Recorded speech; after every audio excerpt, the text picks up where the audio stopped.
स्वागत है मेरे प्यारे मित्रों। तो फिर और देरी ना करते हुए हम जल्दी से इस कहानी को आगे बढ़ाते हैं और आज की शुरुआत में दिखाया जा रहा है जाओ चिऊ खाना बनाने के बाद जे को बुलाने लगता है। जे खाना बन चुका है और चावल कुकर में पक चुके हैं, तो क्या जे तुम रसोई में जाकर चावल को परोस दोगे? जे हमें जवाब देता है। फिर जाओ चिऊ बाकी डिशेस को वो खाने के टेबल में रख देता है और खुद वहां बैठ जाता है। दूसरी तरफ जे रसोई के अंदर आता है और वो दंग रह जाता है क्योंकि जाओ चिऊ ने रसोई को पूरा कबाड़ा कर डाला है। ये देखकर जे को गुस्सा आ रहा होता है क्योंकि सफाई तो जे को ही करना होगा। फिर जे चावल को परोसने लगता है और मन ही मन गुस्से में कह रहा होता है कि जो लोग नहीं देख सकते उन्हें खाना बनाना नहीं चाहिए। मैं जैसा भी नूडल बना दूं उसे वो खा लेना चाहिए। तब जाओ चिऊ जे को आवाज देने लगता है कि जे और कितनी देर लगेगा चावल को लेकर आने में। उसके बाद जे और जाओ चिऊ दोनों खाना खाने बैठते हैं और जाओ चिऊ ने वाकई में अच्छा खाना बनाया होता है जो देखने में भी अच्छा लग रहा था। जे जाओ चिऊ की थाली में खाना देता हुआ कह रहा होता है कि एक मछली का डिश और एक मिक्स्ड सब्जियों का डिश, ये दो डिश बनाने में जाओ चिऊ तुमने रसोई का कबाड़ा कैसे कर दिया? जाओ चिऊ मुस्कुराते हुए कहता है कि जो हो गया सो हो गया, पर सफाई करने की जिम्मेदारी तुम्हारी है जे, तो सफाई अच्छे से करना। फिर जाओ चिऊ खाना खाते हुए जे से पूछता है कि तो फिर बताओ जे खाना स्वादिष्ट है ना? जे जाओ चिऊ से पूछता है कि जाओ चिऊ तुम बताओ, तुम बहुत ही अच्छे मूड में लग रहे हो। जाओ चिऊ एक प्यारी सी मुस्कुराहट के साथ कहता है कि ऐसा इसलिए क्योंकि मैं यहाँ से बहुत जल्द ही आजाद होने वाला हूँ, क्योंकि अब मेरे साथ तुम जो हो जे। और ये कहते हुए जाओ चिऊ अचानक थम जाता है और एक गहरी सोच में पड़ जाता है। जाओ चिऊ याद करने लगता है कि कैसे ह्यू जब जाओ चिऊ के साथ खाने में बैठता था तब ह्यू जाओ चिऊ के साथ बहुत बातें करता था, पर जाओ चिऊ ह्यू की एक भी बात नहीं सुनता था और ह्यू को अनसुना करने की कोशिश करता रहता था। जे जाओ चिऊ को बुलाने लगता है कि हे जाओ चिऊ अचानक चुप क्यों हो गए हो? जाओ चिऊ हंसते हुए कहता है कि नहीं कुछ भी नहीं। तुम्हें पता है जे ह्यू हमेशा मेरे लिए दोपहर को खाना लेकर आता था और जब भी हम खाने में बैठते थे ह्यू बहुत बातें करता था। फिर जाओ चिऊ हंसते हुए जे से कह रहा होता है कि पर जे तुम खाते हुए ज्यादा बात नहीं करते हो, ये अच्छी बात है। फिर जाओ चिऊ खाना खाने लगता है और जे जाओ चिऊ को गौर से देखता हुआ अपने मन में सोच रहा होता है कि जब जाओ चिऊ और ह्यू अकेले में होते होंगे देखकर ही समझ आ रहा है कि उनके बीच तब कितना टेंशन होता होगा। जब मैंने यहाँ जाओ चिऊ को पहली बार देखा तब ये कितना कोल्ड था।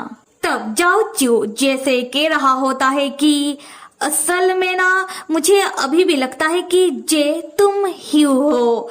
जाओ चिऊ कहने लगता है कि जाओ चिऊ देख नहीं सकता इसलिए उसे ठीक से कुछ समझ नहीं आ रहा।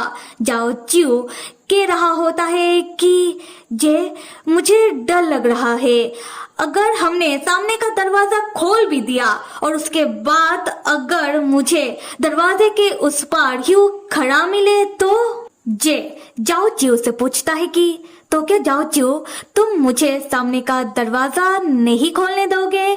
जाओ चिऊ परेशान होता हुआ कहता है कि ऐसी बात नहीं है जे, बस मैं सोच रहा था कि दरवाजे के लॉक में किस तरीके का सेंसर लगा हुआ है, हमें इस बारे में नहीं पता। और ऊपर से जाओ चिऊ का वो जो हाईटेक हाथों का और पैरों का जो ब्रेसलेट है वो भी तो मुसीबत है। खैर हम कहानी में वापस आते हैं। जे तब कुर्सी से खड़ा होता है और आवाज सुनकर जाओ चिऊ एक गहरी सांस लेता है और कहता है कि जाओ चिऊ को इस तरीके से रिएक्ट नहीं करना चाहिए और ऐसे भी जल्दबाजी का भी कोई फायदा नहीं है, क्योंकि ह्यू ने जो ब्लूप्रिंट दिया है जे ब्लूप्रिंट पढ़ नहीं सकता और जाओ चिऊ देख नहीं सकता। पर कोई बात नहीं, उनके पास बहुत समय है। एक बार ब्लूप्रिंट की सारी डिजाइन ड्राइंग वगैरह समझ ले, फिर उसके बाद इस बारे में बात करते हैं। खैर जे तब जाओ चिऊ के पास आता है और अपना हाथ जाओ चिऊ के कंधों में रखकर कहता है कि ठीक है जाओ चिऊ तब बातें किए जा रहा होता है। जे जाओ चिऊ से कहता है कि शांत हो जाओ चिऊ और अभी मेरा बात सुनो। ह्यू नहीं है जाओ चिऊ, ह्यू नहीं आएगा। अब तुम इस आइलैंड पर जहां भी जाओगे बस मुझे ही पाओगे। और मित्रों, यहाँ पर एक छोटा सा फन फैक्ट दिखाया जा रहा है जिसका यहाँ उतना कोई मतलब है नहीं, बस दिखाया जा रहा है इसलिए मैं आप लोगों को बता दे रही हूँ।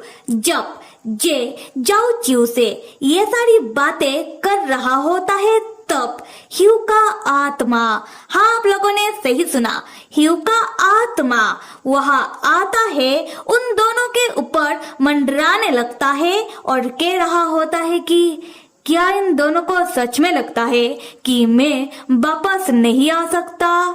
खैर यहाँ से हम अब मेन कहानी में वापस चले आते हैं। हम जे को रसोई घर में देखते हैं जहाँ पर जे रसोई को साफ कर रहा होता है, फिर बर्तन धो रहा होता है और दूसरी तरफ जाओ चिऊ वो लिविंग रूम के सोफे में आराम कर रहा होता है और जे से कह रहा होता है कि वैसे तो मेरा बहुत दिल कर रहा है जे कि आकर मैं तुम्हारा मदद कर दूं, पर मैं क्या कर सकता हूँ, मैंने जो आज इतना खाना बना लिया है और ऊपर से मैंने इतना खाना खा जो लिया है, अब तो मैं हिल भी नहीं पा रहा, सोच रहा हूँ कि थोड़ा आराम कर लो। और जे लाइक इसने तो मुझे अपना पर्सनल काम वाला भाई बना डाला। और ये सुनकर जाओ चिऊ हंस रहा होता है। अब दिखाया जा रहा है कि दोपहर के 3 बज चुके हैं। जे रसोई घर से अपना हाथ झाड़ता हुआ लिविंग रूम में आता है और कह रहा होता है कि रसोई को साफ करने के बाद अभी ये रसोई घर रसोई जैसा लग रहा है। उसके बाद जे सोफे की ओर देखता है जाओ चिऊ को देखने के लिए, पर जाओ चिऊ वहाँ नहीं होता। फिर जे नीचे देखता है और पाता है कि नीचे कारपेट पर जाओ चिऊ किसी छोटे से बच्चे की तरह लोट-पोट कर रहा होता है। ये देखकर जे के होठों में एक हल्की सी मुस्कुराहट आ जाती है। फिर जय पूछता है कि क्या ये सब करने में जाओ चिऊ को मजा आ रहा है। जाओ चिऊ जवाब देता है कि ऐसा नहीं है, जाओ चिऊ तो जे का इंतजार कर रहा था। फिर जे आकर सामने के सोफे में बैठ जाता है और जाओ चिऊ से पूछता है कि क्यों जाओ चिऊ जे का इंतजार क्यों कर रहा था। जाओ चिऊ कहता है कि जे ने बताया था ह्यू के स्टडी रूम में कंप्यूटर और प्रोजेक्टर रखा है, तो क्यों ना हम जाकर ह्यू के कंप्यूटर को चेक करते हैं और देखते हैं कि ह्यू ने अपने कंप्यूटर में क्या रखा होगा। जे कहता है कि ठीक है चलो। और जाओ चिऊ जब चलने के लिए खड़ा होने वाला होता है तब जाओ चिऊ चक्कर खाकर गिरने वाला होता है, पर वो जैसे तैसे करके जे का पैर पकड़ के खुद को संभाल लेता है और जे को ये बात पता चलने नहीं देता। और इसके लिए जाओ चिऊ जैसे कहने लगता है कि अरे लगता है कि मैं ना कुछ ज्यादा ही थक गया हूँ। अरे जे तुम एक काम क्यों नहीं करते हो, तुम मुझे स्टडी रूम तक उठा कर लेकर चलो।